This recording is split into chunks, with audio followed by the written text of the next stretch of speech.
வணக்கம் நண்பர்களே. இப்போ பீகார் தேர்தல் அவ்வளோ வாஸ்ட் மெஜாரிட்டி ஜெயிச்சுன்னு அங்கே ஒரு செக் வச்சாச்சு நிதிஷ்க்கு. 6 பேத்துக்கு ஒரு எம்எல்ஏன்னா இவங்களும் 30 எம்எல்ஏ. அந்த சிராக் பாஸ்வான் இந்த திருமாவளவன் கட்சி அதுக்கு ஒரு 3 மந்திரி எல்லாம் எல்லாம் சரிபாதி எல்லாருக்குமே கலந்து மந்திரி கொடுக்குறாங்க.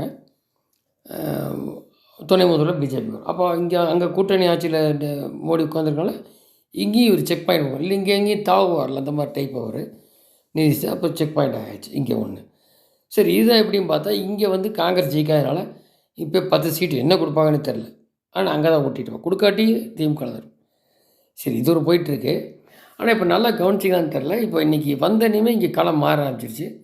மதுரையில் பிரேமனை தான் இந்த ஏதோ கூட்டத்துக்கு போகிறாங்க. அதில் ஏடிஎம்கே உதயகுமார் சந்திக்கிறாரு. வாசன் போய் பழனிசாமி சந்திக்கிறார். முன்கூட்டியே அந்த வெற்றி பெற்றதுக்கு பன்னீர்செல்வம் காத்து கிடந்து பாஜக வாழ்த்து சொல்கிறான். அப்படி தினகரன் எங்கேயும் போக மாட்டேன் அப்படி. ஏன்னா பல கேஸ்கள் இருக்குது தினகரனுக்கு.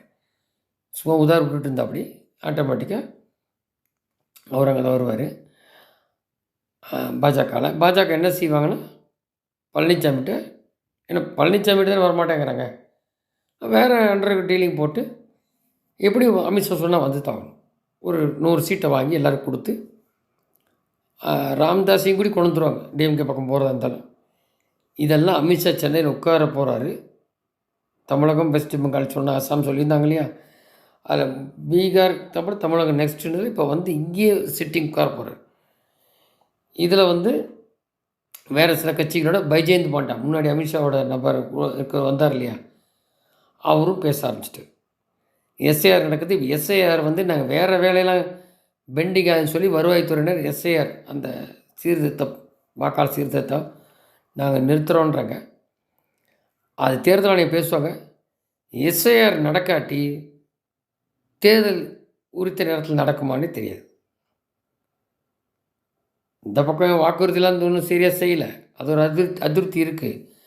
ஆனால் அவங்க என்னங்கிறாங்கனாக்கா இப்போ தேர்தல் ஆணையம் மேலே இது பண்ணால் தேர்தல் ஆணையம் இந்த மினிஸ்ட்ரி சர்வீஸ் தான் நம்பியிருக்கு. இவங்க எஸ்ஐஆர் இருக்கிறாங்க, அவங்க அதை பண்ண முடியாது. அப்போ நிறுத்துறேன்னா தேர்தலில் நிற்க வேண்டிய பெரிய இஷ்யூ ஆகிடும். அப்போது அதுவும் சரி கட்டணும். அங்கேயும் இருக்குது. அது தேர்தல் வரப்போதுன்னா அதோட சேர்ந்து இதை பார்த்தாகணும். ஒரு மாதம் இருக்குது.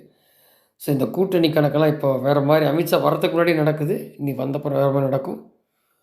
கண்டிப்பாக 100 சீட்டை வாங்கிடுவாங்க. இவரும் நிதிஷ்குமார் மாதிரி பாஜக கைப்படி தான் அல்டிமேட்டாக நம்பர் 2 கொண்டு போகணும். ஏடிஎம்கே தவிர்த்து அப்படிங்கிறது இருக்கும். விரிவாக நம்ம பார்க்கலாம். நன்றி.